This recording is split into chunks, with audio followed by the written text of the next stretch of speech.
लड्डू गोपाल की सच्ची सेवा की कहानी। एक समय की बात है, एक गांव में दो वृद्ध स्त्रियां रहती थीं। दोनों का इस जगत में कोई नहीं था, वे दोनों ही एक दूसरे का सहारा बनकर बड़े प्रेम भाव से रहती थी। हालांकि धर्म से दोनों अलग थी, लेकिन विचार से एक थी। उनमें से एक महिला हिंदू धर्म की थी और दूसरी जैन धर्म की थी।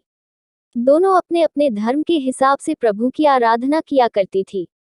उनमें से हिंदू धर्म की महिला थी, उसने अपने घर के मंदिर में श्री कृष्णा के बाल स्वरूप लड्डू गोपाल को बड़े प्रेम भाव से विराजमान किया हुआ था और उन्हें प्रतिदिन एक बालक के भांति प्रातःकाल नहला धुलाकर सुंदर वस्त्र आभूषण आदि पहनाकर तैयार करती थी। वह उन्हें एक बालक के समान ही मानती थी, इसीलिए कहीं भी बाहर जाती उनके लिए फल खिलौने आदि चीजें लेकर आती थी और प्रेम पूर्वक उनको भोग लगाती थी। इसी तरह वे दोनों महिलाएं एक दूसरे के परस्पर सहयोग से अपना सुखमय जीवन व्यतीत कर रही थी। वो दोनों जब पूजा पाठ एवं सभी कामों से मुक्त होती थी, तब बचा हुआ समय एक दूसरे के साथ सुख दुख बांटते हुए व्यतीत करती थी। कुछ समय बीतने के बाद श्रावण मास में हिंदू महिला को तीर्थ यात्रा पर जाने का अवसर मिला।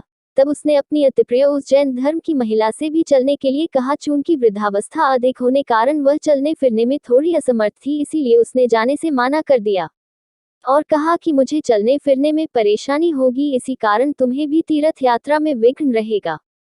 तब वो हिंदू महिला उदास मन से तीर्थ यात्रा पर अकेले ही जाने के लिए तैयार हो गई और जाते वक्त उसने उस जैन महिला से कहा, सखी, मैं 1 माह के लिए तीर्थ यात्रा पर जा रही हूँ। मेरे आराध्य श्री कृष्णा बाल स्वरूप लड्डू गोपाल का ध्यान रखना, उन्हें बिल्कुल एक बालक की तरह स्नेह देना, प्रतिदिन स्नान आदि कराकर सुंदर वस्त्र आभूषण पहनाकर भोग लगाना।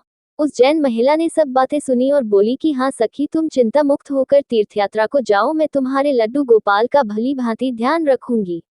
इतनी सब बातें बताकर वह महिला तीर्थयात्रा को निकल गई और जैन महिला ने सारा कार्यभार अपने सानिध्य में लिया और बड़े उत्साह और उमंग के साथ सुबह उठकर खुद नित्य कर्म से निवृत्त होकर लड्डू गोपाल के स्नान की तैयारी में लग गई।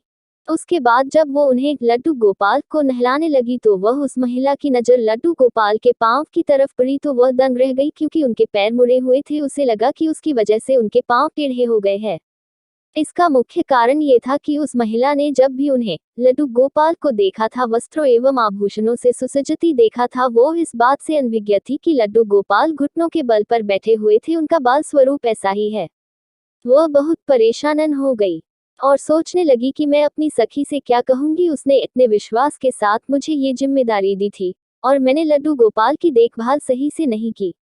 ये सब सोचकर वह चिंतन में बैठी ही थी कि उसे याद आया कि उसकी सखी ने कहा था कि लड्डू गोपाल सिर्फ एक प्रतिमा नहीं बल्कि जीवित होते हैं। बस फिर क्या था, उसने निश्चय किया कि दिन प्रतिदिन उनके पैरों की मालिश करेगी और वह दिन में कई बार ऐसा ही करने लगी। और जैसा कि श्री कृष्णा का स्वभाव है, वो है ही इतने कृपालु दयानिधान। उस वृद्ध महिला की इस नादान भक्ति से वशीभूत होकर उन्होंने उस पर अपनी अपार कृपा लुटा दी और एक दिन वह महिला रोज की भांति प्रातःकाल उठकर लड्डू गोपाल को नहलाने का प्रबंध कर ही रही थी कि उसकी नजर उनके पैरों पर पड़ी। उसे देखा कि उनके लड्डू गोपाल पैर ठीक हो गए और यह सब देखकर वह वृद्ध महिला खुशी से फूली न समाये और ये सारा वृतांत सुनने के लिए अपनी सखी का बेसब्री से इंतजार करने लगी।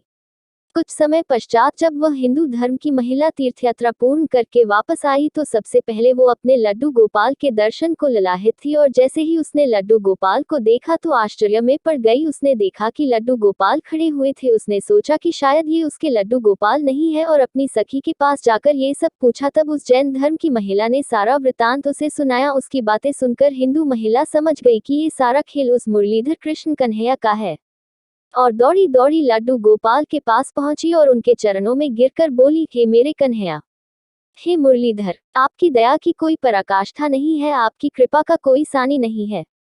और फिर उस जैन वृद्ध महिला से बोली कि हे सखी, तू धन्य है, तुझ पर श्री कृष्णा की ऐसी कृपा हुई है जो कोई कभी सोच भी नहीं सकता है। तुझे नहीं पता कि हमारे लड्डू गोपाल के पांव तो ऐसे ही है क्योंकि उनका ये बाल स्वरूप बैठी हुई मुद्रा में है, लेकिन तेरी भक्ति ने उनके इस स्वरूप को बदल दिया, उनके पैर सीधे कर दिए।